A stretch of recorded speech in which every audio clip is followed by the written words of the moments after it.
literasi tingkat rendah di dunia. Bahkan di ASEAN kalau kita lihat beberapa pihak menyampaikan dalam hal literasi digital kita di bawah rata-rata ASEAN. Nah, kita akan lihat bagaimana pembaca buku ini, baik yang pernah membaca buku dalam 1 tahun terakhir atau tidak, pilihan pilpresnya kemana. Kita akan lihat datanya. Yang pertama, apakah dalam 1 tahun terakhir ini responden Bapak Ibu membaca buku minimal 1 buku saja dalam setahun? Yang tidak membaca, tidak sempat membaca sebesar 45,7%, yang sempat membaca 43,5%. Jadi jumlah yang tidak membaca lebih banyak dibandingkan yang membaca buku. Ya. Kemudian jika sempat membaca buku, ya, buku-buku apa? Ya, apakah sastra atau non sastra?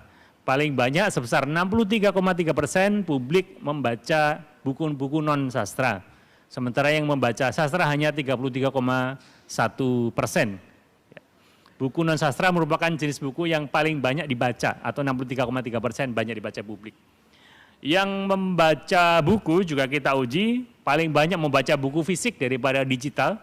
Jadi meskipun sekarang sudah serba digital namanya, pembaca masih asik dengan membaca buku fisik ya, sebesar 69,1% menyatakan membaca buku lebih ke fisik. Sementara buku digital 30,9%. Nah, dari pembaca buku ini kemana keterpilihannya? Ini menarik bahwa ternyata dari 43,5% pemilih yang menyatakan membaca setidaknya 1 buku dalam setahun, sebesar 38,9% memilih Prabowo. Kemudian disusul Anies Baswedan 32,9%, lalu Ganjar Pranowo 22,5%.